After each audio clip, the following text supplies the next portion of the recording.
नमस्कार स्टूडेंट्स। आप सभी का स्वागत है मेरी नेक्स्ट वीडियो में। तो आज जो हम शुरू करेंगे वो सी प्लस प्लस शुरू करेंगे। और जैसे सी लैंग्वेज में कुछ बेसिक टर्म्स होती हैं, ऐसी सी प्लस प्लस में भी कुछ बेसिक टर्म्स होती हैं।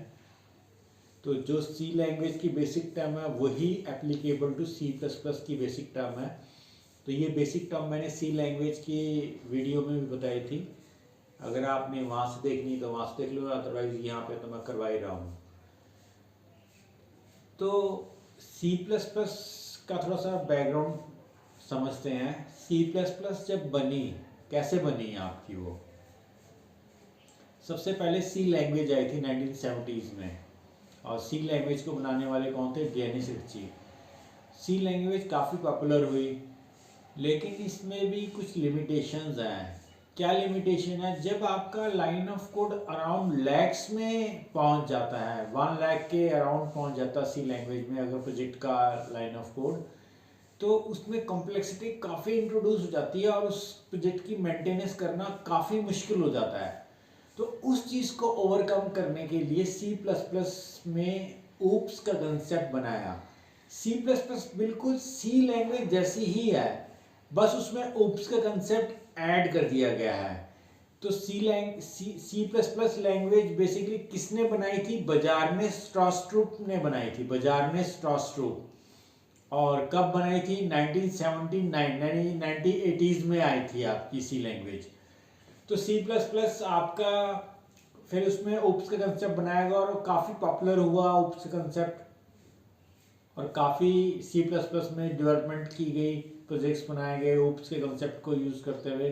जो सी प्लस प्लस है वो एक्सटेंशन ऑफ सी है, यानी सी की सारी चीज़ें सी प्लस प्लस में यूज़ हो सकती हैं, प्लस ऊप्स का कंसेप्ट भी आपका उसमें सी प्लस प्लस में आ गया है।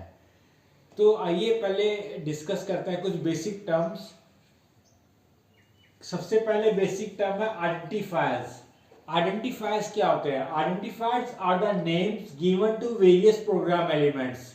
जब भी आप प्रोग्रामिंग करते हैं तो कुछ ना कुछ एलिमेंट्स, प्रोग्राम एलिमेंट्स आप हर प्रोग्राम के अंदर बनाते हैं। चाहे सी में काम करिए, चाहे सी प्लस प्लस में काम करिए, चाहे जावा में काम करिए, तो आप हर प्रोग्रामिंग लैंग्वेज में कुछ ना कुछ चीज़ें बनाते हैं। फॉर एग्जांपल वेरिएबल्स बनाते हैं, फंक्शंस बनाते हैं, एरेज बनाते हैं, स्ट्रक्चर बनाएंगे, क्लासेस बनाएंगे आप। तो हर एलिमेंट को जब आप यूज़ करते हो तो उसका एक नेम प्रोवाइड करना पड़ता है आपको। उस नेम को क्या कह देते हैं? आइडेंटिफायर कह देते हैं। तो आइडेंटिफायर्स क्या होते हैं आपको पता लग गया होगा। Are the names given to various program elements. For example variable name, function name, array name. Next आपकी टर्म है वेरिएबल्स। क्या होते हैं? Variables are identifiers which are used to create the memory of the computer for your programs. जब भी आप programming करते हैं तो आपको डाटा मैनिपुलेट करना पड़ता है, कुछ इनपुट करना पड़ता है, कुछ प्रोसेस करना पड़ता है, कुछ आउटपुट करना पड़ता है। तो वो डाटा कहाँ स्टोर होगा आपका? तो वेरिएबल्स अगर आपने प्रोग्राम के अंदर बनाए होंगे तो आपकी डाटा मेमोरी क्रिएट होगी और डाटा उसमें मैनिपुलेट आप कर सकते हैं। अगर वेरिएबल्स नहीं होते, वेरिएबल का कंसेप्ट नहीं होता, तो प्रोग्रामिंग करना पॉसिबल नहीं है। So variable is an essential part of any programming language. So variables क्या होते हैं? Are identifier which are used to create the memory of the computer for your program. For example int A, char C. ये int कैर क्या होते हैं अभी आपको आगे बताऊंगा।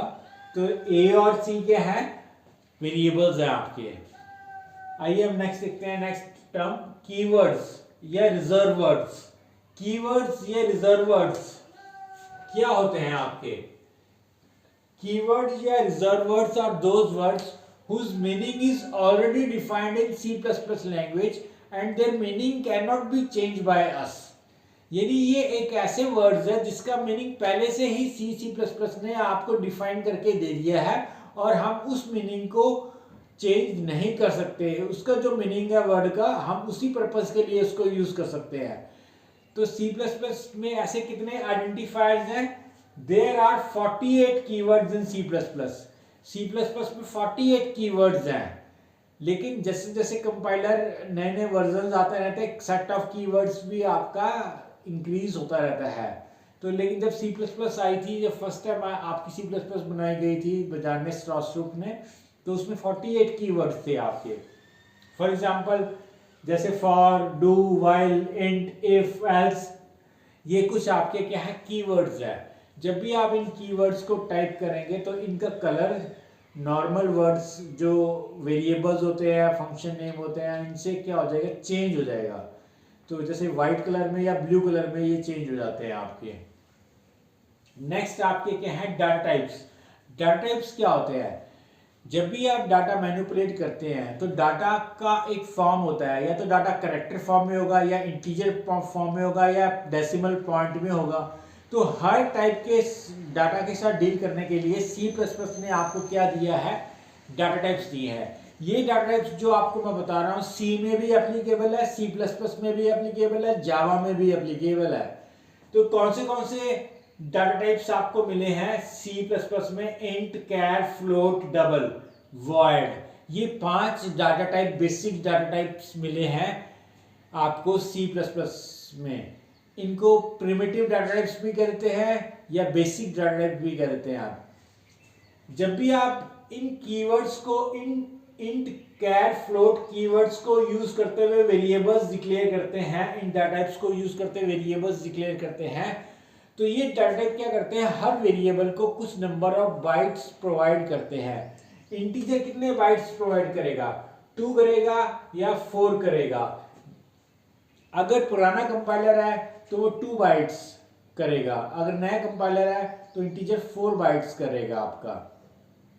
ऐसे कैरेक्टर कितने करेगा, 1 करेगा या 2 करेगा। फ्लोट कितने करेगा, 4 करेगा। डबल कितने करेगा, बाइट्स एलोकेट करेगा वेरिएबल्स को, 8 बाइट्स एलोकेट करेगा आपका। तो ये कुछ डाटा टाइप्स हैं आपके। Void variables can not be declared, void variables हम डिक्लेयर नहीं कर सकते हैं। वॉइड वेरिएबल की कहाँ एप्लीकेशन आएगी, ये पॉइंटर में आएगी। पॉइंटर वेरिएबल्स आप बना सकते हैं, लेकिन wide simple variable data variables आप क्रिएट नहीं कर सकते। तो वाइड की एप्लीकेशन एक तो पॉइंटर्स में आपकी आएगी और एक फंक्शंस में बहुत आएगी आपकी। सो फंक्शंस में और पॉइंटर में वाइड डाटा टाइप की एप्लीकेशन है। तो ये 5 बेसिक डाटा टाइप्स होते हैं आपके। नेक्स्ट आपके कांस्टेंट है। कांस्टेंट्स क्या होते हैं, any fixed value is known as constant. Constant आप मैथमेटिक्स में करते आए हैं, किसी भी वैल्यू को आप कांस्टेंट कह देते हैं, जैसे 2, 4, 10, 20, 100, ये सारे क्या हैं, वैल्यूज हैं, कांस्टेंट्स हैं आपकी। वैल्यूज को ही आप क्या कह देते हैं, कांस्टेंट। कांस्टेंट को एक वर्ड और यूज करते हैं, लिटरल्स। लिटरल कह लो या कांस्टेंट कह लो, एक ही बात आपकी। So there are 3 types of constant in C and C++। आपके कांस्टेंट 3 तरह के अवेलेबल है C और C++ में। पहला कौन सा है, न्यूमेरिक कांस्टेंट। सेकंड कौन सा है, कैरेक्टर कांस्टेंट। थर्ड कौन सा, स्ट्रिंग कांस्टेंट। न्यूमेरिक कांस्टेंट में भी आपके 2 तरह के कांस्टेंट है, एक इंटीजर कांस्टेंट है, एक रियल कांस्टेंट है। इंटीजर कांस्टेंट में डेसिमल इंटीजर आ जाते हैं, ऑक्टल इंटीजर कांस्टेंट आ जाते हैं, हेक्साडेसिमल इंटीजर कांस्टेंट आ जाते हैं। ऑक्टल इंटीजर्स क्या होते हैं, हेक्साडेसिमल इंटीजर्स क्या होते हैं, डेसिमल इंटीजर्स क्या होते हैं। आपके कॉलेज में एक सब्जेक्ट आएगा नंबर सिस्टम, तो नंबर सिस्टम में आप पढ़ेंगे कि डेसिमल इंटीजर वैल्यूज क्या होती है, ऑक्टल इंटीजर वैल्यूज क्या होती है, हेक्साडेसिमल इंटीजर वैल्यूज क्या होती है, इनमें कन्वर्जन्स कैसे करते हैं, तो वो आप नंबर सिस्टम में करेंगे। और आपको मैं भी थोड़ा सा इसका आइडिया दूंगा, लेकिन अभी नहीं, स्टार्टिंग में नहीं दूंगा, आगे जाके दूंगा आपको। ऐसे रियल कांस्टेंट में फ्लोटिंग पॉइंट कांस्टेंट आ जाते हैं और डबल कांस्टेंट आ जाते हैं।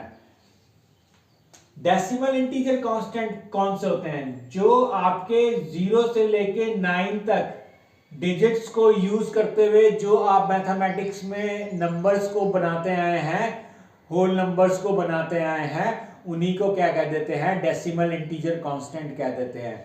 फॉर एग्जांपल 10, 20, 100, तो ये क्या है, डेसिमल इंटीजर्स है।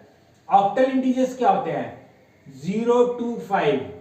यानी C++ में अगर आपको ऑक्टल इंटीजर कांस्टेंट बनाना है तो आपको नंबर से पहले 0 लिखना पड़ेगा, और इस ऑक्टल इंटीजर्स की जो डिजिट्स की रेंज क्या होती है, 0 से लेके 7 तक।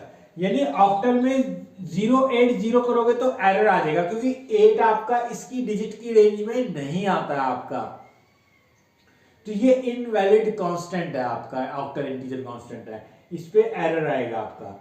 ऐसे ही हेक्साडेसिमल में क्या होता है 0xAF या 0x8A, ये क्या है हेक्साडेसिमल इंटीजर कांस्टेंट है। हेक्साडेसिमल इंटीजर कांस्टेंट की डिजिट्स की रेंज क्या होती है 0 से लेके 9 और 10 to 15 के लिए अल्फाबेट्स यूज होते हैं A से लेके F तक।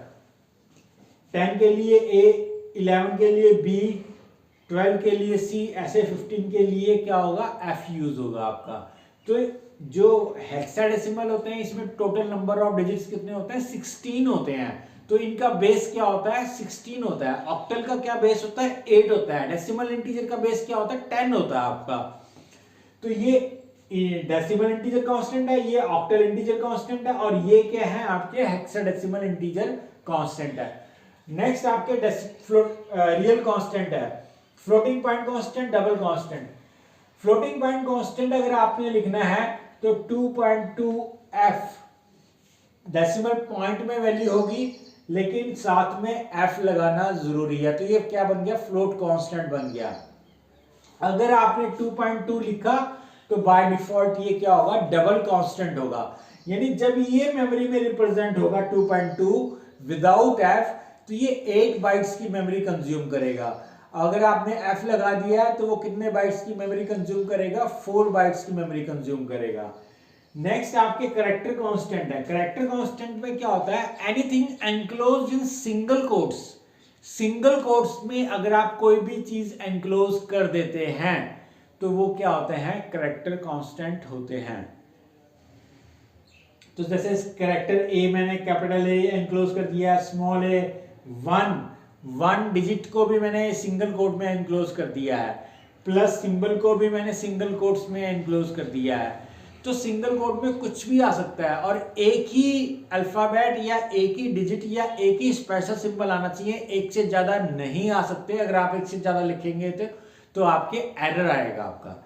ऐसे स्ट्रिंग कांस्टेंट में क्या होता है डबल कोट्स में कोई भी चीज आप एनक्लोज कर देंगे किसी भी चीज को तो वो स्ट्रिंग कांस्टेंट होती है। कैरेक्टर कांस्टेंट आपका 1 बाइट का या 2 बाइट का 1 बाइट या 2 बाइट का बनता है, लेकिन स्ट्रिंग कांस्टेंट कितने बाइट का बनेगा जितने डबल कोट्स में अल्फाबेट्स या डिजिट्स या स्पेशल सिंबल है 1 बाइट फॉर ईच कैरेक्टर तो कंज्यूम होगी। यानी एबीसी के लिए कितने बाइट्स कंज्यूम करेगा 3 बाइट प्लस 1 बाइट आपने ऐड कर देना है। 1 बाइट क्यों ऐड करते हैं ये आपको कैरेक्टर एरेज में जब आपके आएंगे टॉपिक तब समझाऊंगा क्योंकि क्यों आपका 1 बाइट एक्स्ट्रा लगता है स्ट्रिंग कांस्टेंट के अंदर। तो अभी इसमें कितने बाइट कंज्यूम करेगा एबीसी में 4 बाइट्स कंज्यूम करेगा। अगर कैरेक्टर 1 बाइट मेमोरी प्रोवाइड करता है हर अल्फाबेट को तो 1 2 3 कितने बाइट्स कंज्यूम करेगा। ये इंटीजर कांस्टेंट नहीं है, ये स्ट्रिंग कांस्टेंट है और ये स्ट्रिंग कांस्टेंट में हर डिजिट एक बाइट कंज्यूम करेगा। तो कितने बाइट्स कंज्यूम करेगा 1 2 3 4 बाइट्स कंज्यूम करेगा। प्लस कितने बाइट कंज्यूम करेगा 2 बाइट्स कंज्यूम करेगा, एक प्लस के लिए और एक आपका एक्स्ट्रा बाइट। 1 आपका कितने बाइट कंज्यूम करेगा 2 बाइट्स कंज्यूम करेगा आपका। तो ये कुछ बेसिक टर्म्स है आपकी C++ की। तो आई होप इसमें कोई डाउट नहीं होगा। कुछ क्वालिफायर्स भी होते हैं।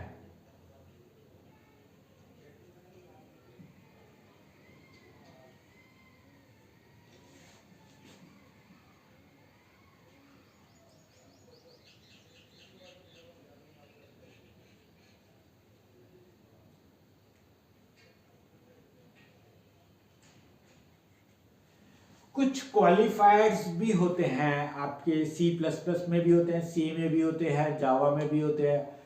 तो ये क्वालिफायर्स क्या करते हैं ये डाटा टाइप्स नहीं होते हैं।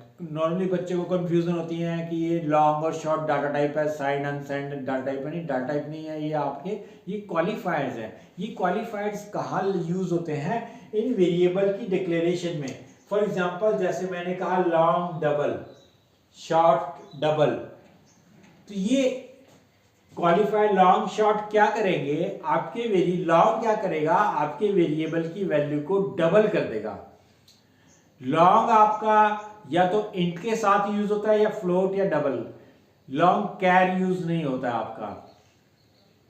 शॉर्ट भी आपका इंट के साथ यूज होता है या डबल के साथ यूज हो सकता है, फ्लोट के साथ यूज नहीं होता है आपका शॉर्ट। तो लॉन्ग इंट क्या करेगा, लॉन्ग इंट आपके बाइट्स की, अगर मान लो 2 बाइट्स की मेमोरी मिल रही है तो उसको डबल कर देता है। शॉर्ट क्या करता है, अगर 2 बाइट्स की मेमोरी मिल रही है या तो 2 बाइट्स की मेमोरी रहने देगा या 1 बाइट की हाफ मेमोरी कर देता है आपका शॉर्ट। अगर 4 बाइट्स की मेमोरी मिल रही है इंटीजर को तो शॉर्ट क्या कर देगा, उसको 2 बाइट्स की मेमोरी कर देगा आपका। ऐसे साइंड और अनसाइंड आपके कीवर्ड्स हैं, क्वालिफायर्स हैं, और ये क्वालिफायर्स क्या करते हैं, ये आपका ये डिनोट करते हैं कि वेरिएबल में किस टाइप की वैल्यूज, किस साइन की वैल्यूज स्टोर होंगी। प्लस में ही स्टोर हो सकती है या प्लस माइनस दोनों में ही स्टोर हो सकती हैं। अब बाय डिफॉल्ट वेरिएबल्स क्या होते हैं, साइंड होते हैं। साइंड कीवर्ड लगाओ या ना लगाओ ये ऑटोमेटिकली हर वेरिएबल डिक्लेरेशन में अप्लाई होता है। लेकिन अनसाइंड अगर आपने वेरिएबल डिक्लेरेशन में लगा दिया है, अगर मान लो मैंने कहा अनसाइंड इंट ए, अनसाइंड इंट ए, तो ये ए वेरिएबल में जो वैल्यूज स्टोर होंगी वो सिर्फ पॉजिटिव वैल्यूज ही स्टोर होंगी। तो नेगेटिव वैल्यू अगर आप ए में स्टोर करेंगे तो वो स्टोर नहीं करने देगा आपको। तो ये आपकी 4 क्वालिफायर्स भी होते हैं। ये मैंने आपको, ये जो बेसिक टर्म्स है और जो क्वालिफायर्स हैं ये मैंने आपको सी लैंग्वेज के लेक्चर में समझा दिया है। तो अगर आपको कुछ एक्स्ट्रा देखना है, वहाँ मैंने कुछ एक्स्ट्रा भी बताया है, तो अगर आपने कुछ देखना है तो आप वो वीडियो भी देख सकते हैं, क्योंकि बेसिक टर्म्स सी और C++ की सेम है। तो आपको वो वीडियो ना देखनी पड़े इसलिए मैंने यहाँ एक्सप्लेन दोबारा कर दिया है। अदरवाइज मैं रेफरेंस भी दे सकता था, लेकिन आपको वो वीडियो ना देखनी पड़े इसलिए मैंने इस टर्म्स दोबारा एक्सप्लेन कर दी हैं। आइए अब देखते हैं next topic, operators in C++।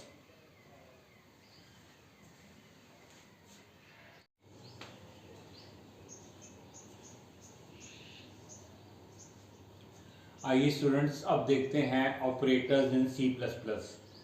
जो ऑपरेटर्स C++ में प्रोवाइडेड हैं वो सारे वही ऑपरेटर्स हैं जो आपकी C लैंग्वेज में प्रोवाइडेड हैं। तो जब मैंने आपको C लैंग्वेज के ट्यूटोरियल्स बताए हैं उसमें भी मैंने ऑपरेटर्स इन C बताए हैं, या तो आप वो वीडियो देख लीजिए या इस वीडियो को देख लीजिए। तो आइए देखते हैं कौन से ऑपरेटर्स हैं। सबसे पहले आपके आते हैं स्पेशल ऑपरेटर्स। स्पेशल ऑपरेटर में सबसे पहले ये कौन से ऑपरेटर है, ये पैरेंथेसिस, जो कि फंक्शन में यूज होता है आपका ऑपरेटर। तो फंक्शन जब आप बनाते हैं तो पैरेंथेसिस को यूज करते हैं, तो फंक्शन टॉपिक में देखेंगे इस ऑपरेटर को। नेक्स्ट डॉट ऑपरेटर है। डॉट ऑपरेटर कहाँ यूज होता है, आपका सी लैंग्वेज ने स्ट्रक्चर्स एंड यूनियंस प्रोवाइड करे हैं, वो स्ट्रक्चर्स और यूनियंस आपके C++ में भी आप बना सकते हो, और स्ट्रक्चर से ही आपका क्लासेस का एंड ऑब्जेक्ट्स का कंसेप्ट फाइंड आउट किया गया है C++ के अंदर। तो C++ में ऑब्जेक्ट्स से जब आप अपने क्लासेस के मेंबर फंक्शंस कॉल करते हो तो डॉट ऑपरेटर को कॉल करते हो, यूज करते हो आप। तो डॉट ऑपरेटर आपके कहाँ यूज होते हैं, स्ट्रक्चर्स में यूज होते हैं, यूनियन में यूज होते हैं, और क्लासेस एंड ऑब्जेक्ट्स में यूज होते हैं आपके। तो ये स्ट्रक्चर, यूनियंस और क्लासेस एंड ऑब्जेक्ट्स जब हम डिस्कस करेंगे तब इसको देखेंगे। एरो ऑपरेटर कहाँ यूज होता है, ये pointer to structures, pointer to unions या पॉइंटर टू क्लासेस जब आप बनाते हैं तब आप यूज करते हैं एरो ऑपरेटर को। तो इसमें इसकी एप्लीकेशन पॉइंटर के साथ और इन user defined data types, user defined data types कौन से, स्ट्रक्चर्स, यूनियंस और क्लासेस। सो इनके साथ आपका एरो ऑपरेटर का यूज है। एरो ऑपरेटर आपका कैसे बनेगा, माइनस का सिंबल या हाइफन का सिंबल और ग्रेटर देन का सिंबल से आपका एरो ऑपरेटर बनेगा। Plus plus operator increment operator है, माइनस माइनस आपका डिक्रीमेंट ऑपरेटर है। प्लस प्लस ऑपरेटर आपको पता ही है कि वेरिएबल की वैल्यू को बाय 1 इंक्रीज करेगा, माइनस माइनस आपका वेरिएबल की वैल्यू को बाय 1 डिक्रीज करेगा। अभी थोड़ा प्लस प्लस और माइनस माइनस ऑपरेटर के बारे में देखेंगे। ये क्या है, इसकी 2 नोटेशंस होती हैं प्लस प्लस ऑपरेटर की और माइनस माइनस ऑपरेटर की एक प्रीफिक्स नोटेशन होती है, एक पोस्टफिक्स नोटेशन होती है। तो अभी देखेंगे, उससे पहले थोड़ा आगे देख लेते हैं। ये स्क्वायर ब्रैकेट भी ऑपरेटर है। ये स्क्वायर ब्रैकेट कहाँ यूज होते हैं? एरेज में यूज होते हैं आपके। तो जब एरेज का टॉपिक डिस्कस करेंगे तब आपको ये स्क्वायर ब्रैकेट बताएंगे। फिर डॉट स्टार कहाँ होता है? जब आप अपने स्ट्रक्चर्स के अंदर या क्लासेस के अंदर pointer variable as a member declare कर देते हैं तो फिर आपका डॉट स्टार ऑपरेटर यूज होता है। तो डॉट स्टार की भी एप्लीकेशन पॉइंटर्स के साथ ही होगी और जो क्लासेस है आपकी और स्ट्रक्चर्स है उनके साथ आपकी एप्लीकेशन आएगी। जो प्लस प्लस है, माइनस माइनस है, ये यूनरी ऑपरेटर में भी आता है और स्पेशल ऑपरेटर में भी आता है। प्लस प्लस जो स्पेशल ऑपरेटर में है वो पोस्टफिक्स नोटेशन के लिए है, और जो प्लस प्लस और माइनस माइनस यूनरी ऑपरेटर में मैंने मेंशन करा है ये बेसिकली किसके लिए है? प्रीफिक्स नोटेशन के लिए है। यूनरी ऑपरेटर्स आपको पता ही है क्या होते हैं, जिनमें एक ही ऑपरेंड होता है ऑपरेटर के पास, तो यूनरी ऑपरेटर्स होते हैं। बाइनरी में 2 ऑपरेंड होते हैं, टर्शियरी ऑपरेटर में 3 ऑपरेंड होते हैं आपके। तो ये यूनरी प्लस है, यूनरी माइनस है, plus plus, increment operator, minus minus, decrement operator. अब ये थोड़ा सा इसमें प्लस प्लस और माइनस माइनस में प्रीफिक्स और प्रीफिक्स नोटेशन में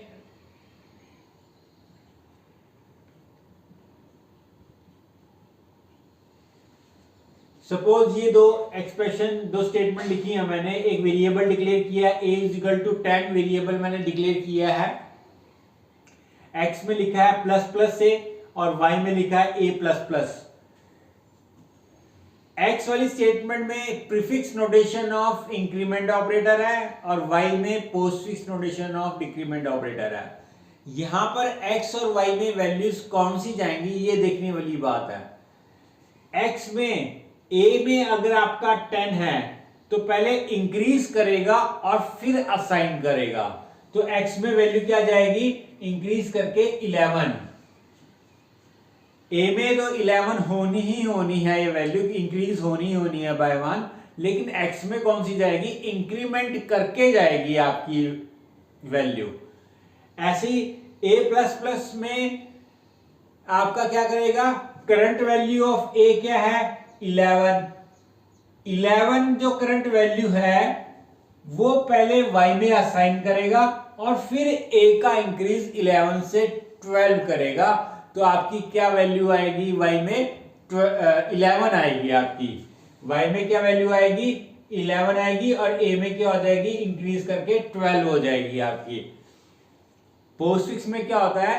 जो पोस्टफिक्स ऑपरेशन है वो पहले बाद में होता है। पहले जो उसकी जो वैल्यू होती है a वेरिएबल की, प्रेजेंट वैल्यू ऑफ a, वो आपकी एक्सप्रेशन में यूज हो जाएगी आपकी।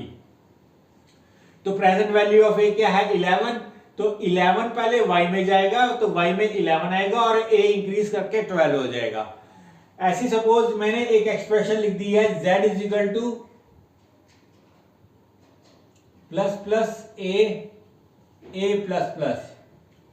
ये स्टेटमेंट मैंने सपोज लिख दी है।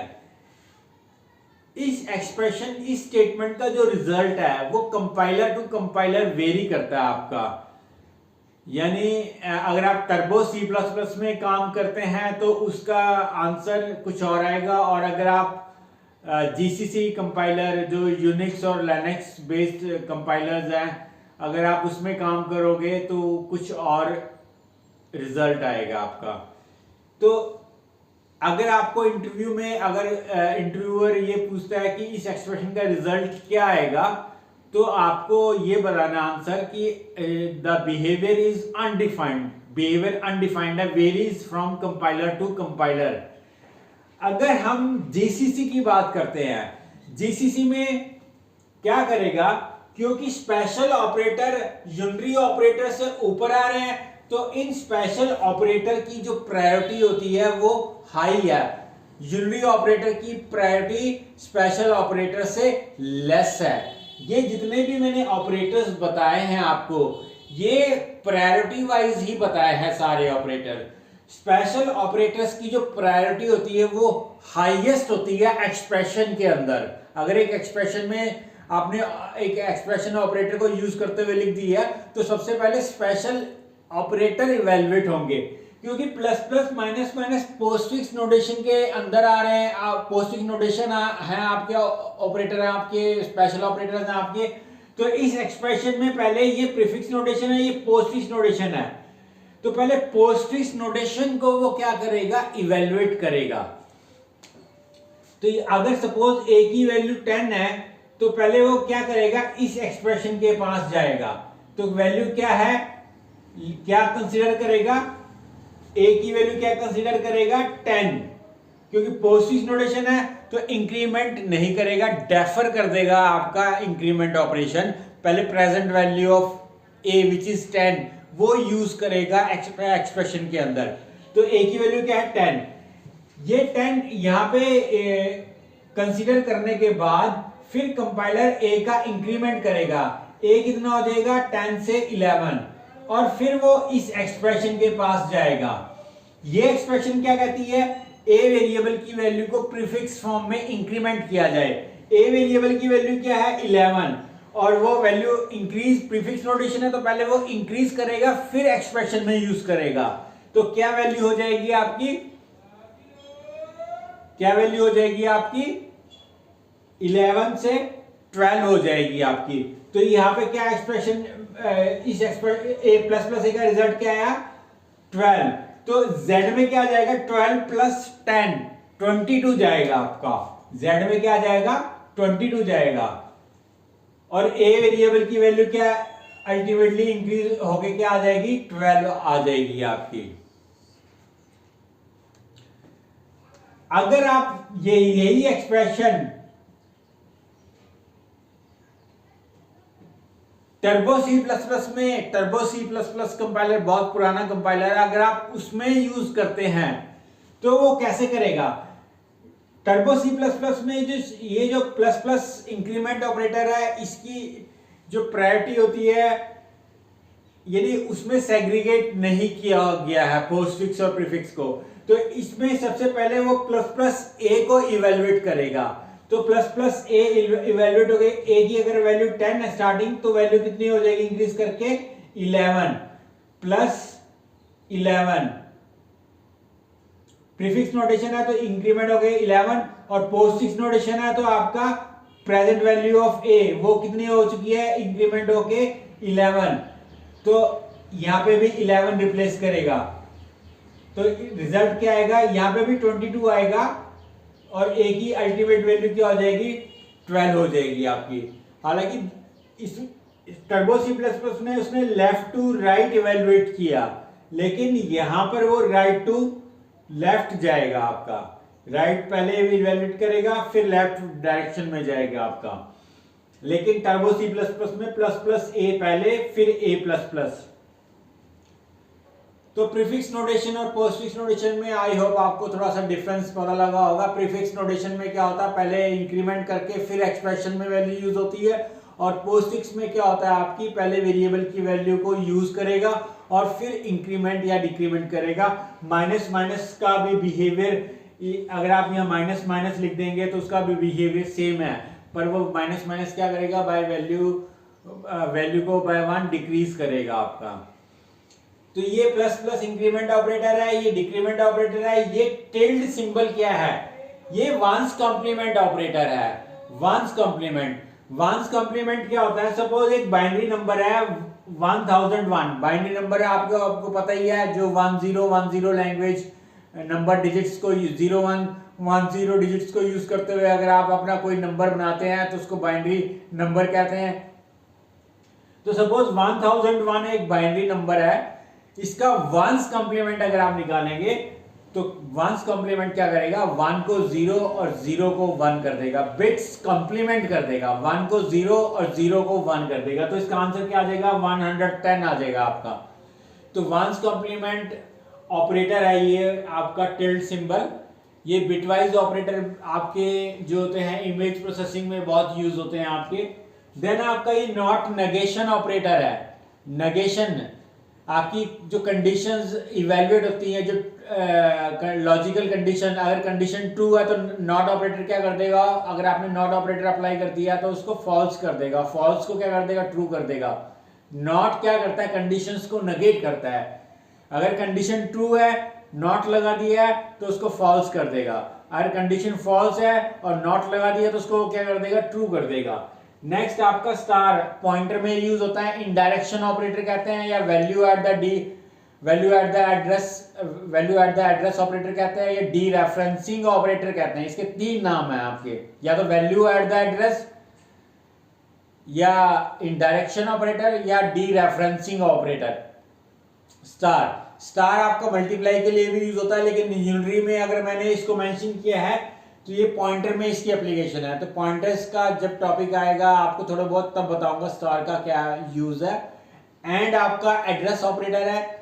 एड्रेस ऑपरेटर आपने अगर वेरिएबल के एड्रेसेस अगर फाइंड आउट करने हैं कि मेमोरी में कौन से बने हैं तो आप एंड ऑपरेटर से फाइंड आउट कर सकते हैं। साइज ऑफ भी एक ऑपरेटर है। साइज ऑफ क्या करेगा, जो आपके बेसिक डाटा टाइप है इंट, कैर, फ्लोट, डबल या यूजर डिफाइंड डाटा टाइप्स है, स्ट्रक्चर, यूनियन, क्लासेस, अगर आपको इन डाटा टाइप्स का मेमोरी बाइट्स फाइंड आउट करनी है कि वो कितने बाइट्स की मेमोरी डाटा टाइप प्रोवाइड करता है हर वेरिएबल को, तो आप साइज ऑफ ऑपरेटर से यूज कर सकते हैं। तो साइज ऑफ ऑपरेटर की भी एप्लीकेशन पॉइंटर्स में आप बहुत ज़्यादा यूज होती है आपकी। जब भी आप मेमोरी एलोकेट करते हैं रन टाइम पे तो साइज ऑफ ऑपरेटर यूज करते हुए मेमोरी एलोकेट करते हैं। टाइप आपका टाइप कास्टिंग के लिए होता है। टाइप कास्टिंग फॉर एग्जांपल मैंने कहा इंट ऑफ ए मेरा करेक्टर वैल्यू है, करेक्टर वैल्यू है ए, मैं इसको किस में कन्वर्ट कर रहा हूं, इंटीजर में। तो इसको कहते हैं टाइप कास्टिंग। तो ये टाइप भी क्या है, एक आपका ऑपरेटर होता है। टाइप में बेसिकली टाइप या टाइप नहीं, आपने वर्ड को टाइप करना है, आपने डाटा टाइप मेंशन करना है, इंट, कैर, फ्लोट, डबल, या फिर आपका स्ट्रक्चर का नाम आ सकता है, या क्लासेस का नाम आ सकता है, या यूनियन का नाम आ सकता है आपका। तो ये डाटा टाइप है आपका, ठीक है, डाटा टाइप आएगा आपका ये। नेक्स्ट आपके मल्टीप्लिकेटिव ऑपरेटर है स्टार स्लैश परसेंटेज। स्टार आपको पता ही है आपका मल्टीप्लिकेटिव ऑपरेटर है, मल्टीप्लाई करने के लिए यूज होता है। स्लैश डिवीजन के लिए यूज होता है। परसेंटेज कहाँ यूज होता है, percentage for example 5%2 minus 5%2, 5% -2 minus 5% -2, इनका रिजल्ट क्या आएगा। परसेंटेज एक इसको मॉडुलस ऑपरेटर भी कह देते हैं या रिमाइंडर ऑपरेटर भी कह देते हैं। मॉडुलस ऑपरेटर क्या करेगा, आपका रिमाइंडर रिटर्न करेगा आपको। 5%2 का रिमाइंडर क्या आएगा, 1, 2 to the 4, 1 रिमाइंडर, तो ये 1 आएगा। -5%2 का -1, 5%-2 का -1 नहीं आएगा। डिवीजन में तो माइनस में आ जाता है रिजल्ट, दोनों डिविडेंड और डिवाइजर दोनों पे डिपेंड करता है डिवीजन का रिजल्ट। लेकिन रिमाइंडर में आपका जो डिविडेंड है यानी जो 5 है उसके ऊपर डिपेंड करता है रिमाइंडर का साइन। अगर 5 का साइन पॉजिटिव है तो रिमाइंडर का साइन भी क्या आएगा, पॉजिटिव आएगा आपका। तो ये क्या आएगा, 1 आएगा। -5 -2 का रिजल्ट 1 नहीं आएगा, -1 आएगा, क्योंकि 5 क्या है, माइनस में है, तो -1।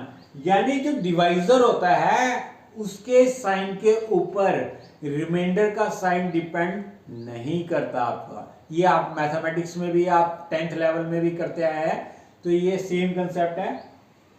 लेकिन जनरली हमें C++ में थोड़ा सा या किसी भी प्रोग्रामिंग लैंग्वेज में परसेंटेज ऑपरेटर को जब यूज करना है तो उसका साइन का आपको पता होना चाहिए। नेक्स्ट है 2%10। अब ये डिविडेंड छोटा है, डिवाइजर बड़ा है, तो 2 एज इट इज रिमाइंडर आ जाएगा आपका। 2 आपका क्या आ जाएगा, एज इट इज। जब डिविडेंड छोटा डिवाइजर बड़ा तो जो डिविडेंड है वो एज इट इज रिमाइंडर माना जाता है आपका। तो नेक्स्ट आपके हैं additive operators, plus minus bind. ये प्लस माइनस क्या है, बाइनरी ऑपरेटर है। बाइनरी मतलब 2 + 2, 4 - 2। बाइनरी ऑपरेटर क्या होते हैं आपके, जिसमें 2 वैल्यूज होती हैं ऑपरेटर के आसपास। प्लस के आसपास कितनी वैल्यूज हैं? 2 वैल्यूज हैं। तो ये बाइनरी प्लस माइनस आपको पता ही है, ये सिंपल से अरिथमेटिक ऑपरेटर है। नेक्स्ट आपका है शिफ्ट ऑपरेटर। ये लेफ्ट शिफ्ट है, ये राइट शिफ्ट है। शिफ्ट ऑपरेटर क्या करता है? For example a is equal to 4, मैंने कहा b is equal to a left shift 2। a में वैल्यू 4 है और मैंने कहा b में a लेफ्ट शिफ्ट 2, ये स्टेटमेंट को एग्जीक्यूट करे। a का बाइनरी नंबर क्या आएगा? 0100। a का बाइनरी मेमोरी रिप्रेजेंटेशन क्या होगा? 0100। इसमें क्या करेगा वो? लेफ्ट शिफ्ट क्या करता है, जितना यहां नंबर लिखा है 2 लिखा है, तो 2 बिट्स लेफ्ट डायरेक्शन में शिफ्ट कर देगा, यानी पूरे बिट पैटर्न को लेफ्ट डायरेक्शन में 2 प्लेसेस से शिफ्ट कर देगा। तो 2 प्लेसेस अगर शिफ्ट करेगा तो राइट मोस्ट बिट जो होते हैं आपके वो एम्प्टी हो जाएंगे। तो जो लेफ्ट मोस्ट बिट होंगे, जो भी होंगे, वो डिस्कार्ड हो जाएंगे और 00 यहाँ पे इंट्रोड्यूस कर देगा। तो लेफ्ट शिफ्ट ऑपरेशन क्या करता है? आपके बिट्स को लेफ्ट डायरेक्शन में शिफ्ट करता है और आपका 00 लास्ट में इंट्रोड्यूस कर देता है। लेफ्ट वाले बिट्स 2 बिट्स डिस्कार्ड हो जाएंगे और राइट में 2 बिट्स 00 इंट्रोड्यूस हो जाएंगे आपके। Every left shift operation doubles the value, यानी 4 का मैंने जब लेफ्ट शिफ्ट 2 करा तो वैल्यू 100 से क्या बन गई? 10,000। 10,000 का अगर आप डेसिमल इंटीजर फाइंड आउट करना चाहोगे तो क्या बनेगा? 16 बनेगा। एक लेफ्ट शिफ्ट हुआ तो 4 से डबल 8 हो गया, और एक और लेफ्ट शिफ्ट हुआ तो 8 से डबल 16 हो गया। Every left shift operation doubles the value. ऐसे ये आपका राइट शिफ्ट ऑपरेटर है। राइट शिफ्ट क्या करेगा? आपके वेरिएबल की वैल्यू को 2 से डिवाइड करेगा। Every left shift operation divides the value by 2। तो आपका क्या हो जाएगा? 4 की वैल्यू 100 है, अगर a में अगर 2 बिट्स ये राइट शिफ्ट करेंगे तो 2 बिट्स राइट साइड में से डिस्कार्ड कर देगा और 00 इंट्रोड्यूस कर देगा। तो क्या वैल्यू रह जाएगी? 1 का अगर आप बाइनरी डेसिमल इंटीजर निकालेंगे तो क्या बनेगा? आपका 1 बनेगा। तो b में क्या आ जाएगा? 1 आ जाएगा। सो आपका ये लेफ्ट शिफ्ट क्या करता है? आपकी वैल्यू को डबल करता है, और आपकी राइट शिफ्ट क्या करता है? वैल्यू को हाफ करता है या डिवाइड बाय 2 करता है आपका। नेक्स्ट आपकी रिलेशनल ऑपरेटर है। Greater than equal to, less than equal to. Relational operator आपको पता ही है, मैथमेटिक्स में आप करते आए हैं। नेक्स्ट आपके इक्वालिटी ऑपरेटर है। Double equal to equality check करनी है तो सिंगल इक्वल टू यूज नहीं करना। सिंगल इक्वल टू C++ में क्या होता है? असाइनमेंट ऑपरेटर होता है। अगर इक्वालिटी चेक करनी है दो वेरिएबल्स की वैल्यूज की, तो आपको डबल इक्वल टू, और नॉट इक्वालिटी चेक करनी है तो not equal to operator use करना है। नेक्स्ट बिटवाइज एंड है। Bitwise XOR, bitwise or. Bitwise and आपका क्या करेगा? फॉर एग्जाम्पल अगर आपकी 2 इनपुट्स हैं A और B, तो बिटवाइज एंड क्या करेगा आपका?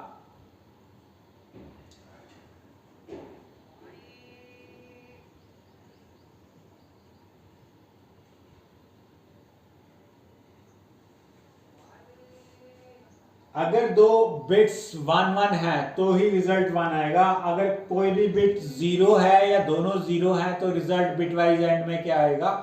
फॉल्स आएगा आपका, यानी 0 आएगा। फॉल्स आपका C++ में क्या होता है? 0 फॉल्स होता है और 1 ट्रू होता है आपका। ऐसे बिटवाइज एक्सॉर क्या करेगा आपका? बिटवाइज एक्सॉर अगर 1 1 है तो 1 1 है और 0 0 है तो 0 आउटपुट आएगा। अगर बिट्स कॉम्प्लीमेंट में है, 1 0 है या 0 1 है, तो ही आपका आउटपुट क्या आएगा? 1 आएगा। ऐसी और ऑपरेटर में क्या होगा? 1 1 पे 1, 0 1 पे 1, 1 0 पे 1 और 0 0 पे 0। यानी बिटवाइज और में क्या होता है, अगर दोनों कंडीशन ट्रू है या कोई भी कंडीशन एक ट्रू है तो आपका रिजल्ट क्या आ जाएगा, ट्रू आ जाएगा आपका। तो ये बिटवाइज और है, ये एंड है, ये एक्सॉर है। ये जो बिटवाइज ऑपरेटर होते हैं ये कहाँ यूज होते हैं, ये इमेज प्रोसेसिंग में बहुत ज़्यादा यूज होते हैं आपकी। जब आप इमेज प्रोसेसिंग में काम करते हैं तो बिटवाइज ऑपरेटर की एप्लीकेशन वहाँ पे बहुत ज़्यादा है आपकी। नेक्स्ट आपके क्या है, लॉजिकल एंड है। लॉजिकल एंड क्या करेगा, अगर आपकी लॉजिकल एक्सप्रेशन है, सपोज ए ग्रेटर देन बी, ए ग्रेटर देन सी, ये दो कंडीशन है। आप सी प्लस प्लस में ऐसे कंडीशन जो आप मैथमेटिक्स में लिखते हैं, A greater than B, B greater than C, वो नहीं लिख सकते आप। आपको इस कंडीशन को दो पार्ट्स में डिवाइड करना पड़ेगा। कैसे डिवाइड करना पड़ेगा, ए ग्रेटर देन बी, ए ग्रेटर देन सी, और इन दोनों कंडीशन को कैसे कंबाइन करना पड़ेगा, लॉजिकल एंड ऑपरेटर से कंबाइन करना पड़ेगा। लॉजिकल एंड का जो बिहेवियर है, आउटपुट इसका क्या आएगा, अगर दोनों कंडीशन ट्रू है तभी इसका ओवरऑल रिजल्ट ट्रू आएगा। यानी बिटवाइज एंड जैसा ही इसका आउटपुट आएगा, यानी रिजल्ट ट्रू तभी आएगा जब दोनों ट्रू है। अगर दोनों में से कोई भी फॉल्स निकल गई तो रिजल्ट क्या आएगा, फॉल्स आएगा। ऐसे ही बिटवाइज और है, बिटवाइज और में क्या करेगा वो, अगर दोनों ट्रू हैं या कोई भी एक ट्रू है तो रिजल्ट क्या आ जाएगा, आपका ट्रू आ जाएगा। तो ये लॉजिकल एंड और लॉजिकल और ऑपरेटर आपकी लॉजिकल एक्सप्रेशंस को कंबाइन करने में हेल्प करते हैं। लॉजिकल एक्सप्रेशंस क्या होती हैं, जिसका रिजल्ट ट्रू या फॉल्स आए आपका। नेक्स्ट आपका कंडीशनल ऑपरेटर है। कंडीशनल ऑपरेटर की आपका जो है वो इफ और एल्स, आपका डिसीजन स्टेटमेंट आएंगे आगे आपके सी प्लस प्लस में भी होती है, हर लैंग्वेज में होती है सी, इफ और एल्स। तो जब वो डिस्कस करेंगे तब आपको कंडीशनल ऑपरेटर बताऊंगा। ऐसे असाइनमेंट ऑपरेटर है। Assignment operator equal to, plus equal to, minus equal to, star equal to, division equal to, percentage equal to, left shift equal to, right shift equal to, bitwise and equal to, bitwise or equal to, bitwise XOR equal to. ये plus equal to या कोई भी operator equal to का मतलब क्या होता है, for example x plus equal to a, ये स्टेटमेंट में ये शॉर्टकट नोटेशन है। इसको एक्सपेंड कैसे करना है, इस इक्वल टू को निकाल दो, यहां से क्या रह जाएगा, x plus a. Equal to को अगर आप निकाल देंगे तो क्या रह जाएगा, x प्लस ए। इस इक्वल टू को निकाल के लेफ्ट साइड में लिखो और x को रिपीट कर दीजिए लेफ्ट साइड में। तो इन दोनों स्टेटमेंट का मीनिंग क्या है, सेम है। ऐसे आप कोई भी ऑपरेटर से अपना एक्सपेंड कर सकते हैं इस कंसेप्ट को यूज करते हुए। तो ये आपके क्या है, असाइनमेंट ऑपरेटर। लास्ट में आपका कॉमा ऑपरेटर है। कॉमा ऑपरेटर कहां पर यूज होता है आपका, comma operator for example a is equal to 4,5। तो ये एक स्टेटमेंट है जिसमें मैंने लिखा a इज इक्वल टू 4,5। तो a में 4 जाएगा या 5 जाएगा आपका, क्योंकि असाइनमेंट ऑपरेटर का जो प्रायोरिटी है वो कॉमा ऑपरेटर से ज्यादा है, तो a में पहले 4 चला जाएगा, 5 नहीं जाएगा। लेकिन अगर आप स्टेटमेंट ऐसे लिख देंगे a 4, a is equal to 4,5, तो a में क्या जाएगा, पहले 4 जाएगा, फिर उसके बाद 5 4 को ओवरराइट कर देगा। तो a में क्या लास्ट वैल्यू असाइन होगी, 5 असाइन होगी आपकी। अगर ब्रैकेट्स होते हैं तो राइट मोस्ट एक्सप्रेशन जो होती है, राइट मोस्ट जो वैल्यू होती है वही a में जाएगी आपकी। वेरिएबल डिक्लेरेशन में आप नहीं लिख सकते। फॉर एग्जांपल मैंने कहा int a is equal to 4,5, ऐसे अगर आपने लिख दिया तो कंपाइलेशन एरर आ जाएगा। वेरिएबल डिक्लेरेशन टाइम में कॉमा जो होता है वो ऑपरेटर का काम नहीं करता, वो सेपरेटर का काम करता है, सेपरेटर। तो इस स्टेटमेंट का तो मतलब ये हो जाएगा int a is equal to 4, int 5।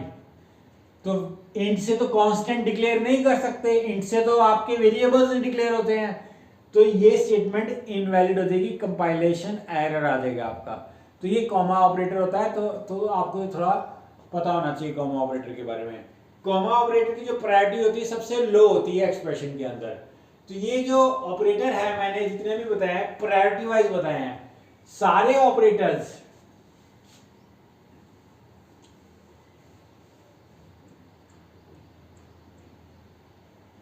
Unary operator,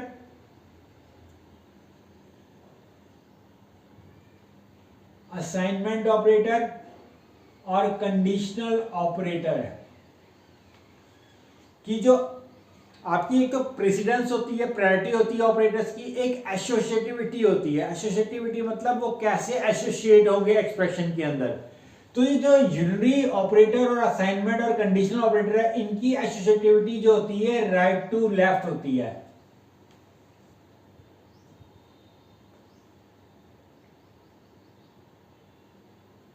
right to left होती है। और जितने भी ऑपरेटर्स होते हैं उनकी एसोसिएटिविटी क्या होती है, लेफ्ट टू राइट होती है आपकी एसोसिएटिविटी। यानी फॉर एग्जांपल अगर एक एक्सप्रेशन है,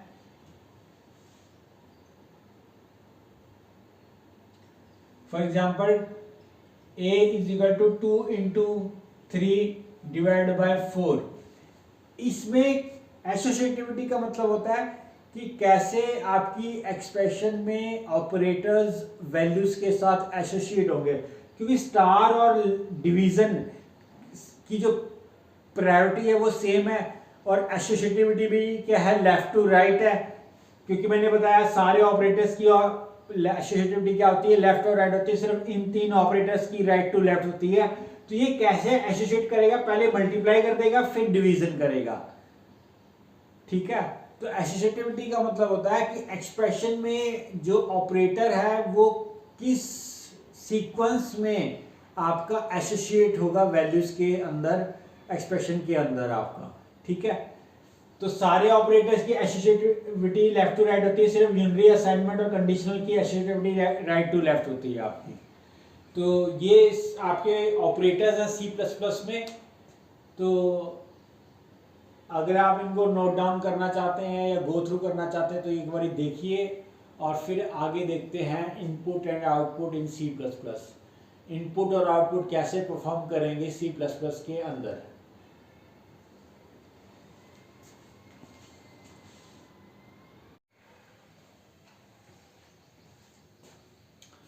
तो स्टूडेंट्स आज के लिए इतना ही आपको मैं बताऊंगा, नहीं तो वीडियो बहुत लेंथी हो जाएगी और लेंथी वीडियो देखना थोड़ा सा मुश्किल होता है। मैं वीडियो को मैक्सिमम 1 आवर तक ही रखूंगा। तो आज के वीडियो में मैंने सिर्फ आपको कुछ बेसिक टर्म्स करवाई हैं और कुछ ऑपरेटर्स करवाए हैं। नेक्स्ट वीडियो में मैं आपको input output statement in C++ बताऊँगा और लूप्स बताऊँगा आपको नेक्स्ट वीडियो में। तो लूप्स आपके सी लैंग्वेज के, अगर आपने सी लैंग्वेज किया हुआ है वही लूप्स आपके C++ में यूज़ होते हैं और वही डिसीजन स्टेटमेंट, स्विच के statement, break, continue statement, nested loop का कंसेप्ट आपका C++ में भी आपका अवेलेबल होता है।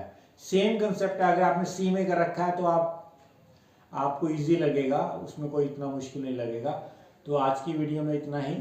अगर आपको मेरी वीडियो पसंद आई है, अगर आपको मेरा एफर्ट अच्छा लगा तो आप मेरे चैनल को सब्सक्राइब कीजिए और मेरी वीडियो को लाइक कीजिए। Thank you very much.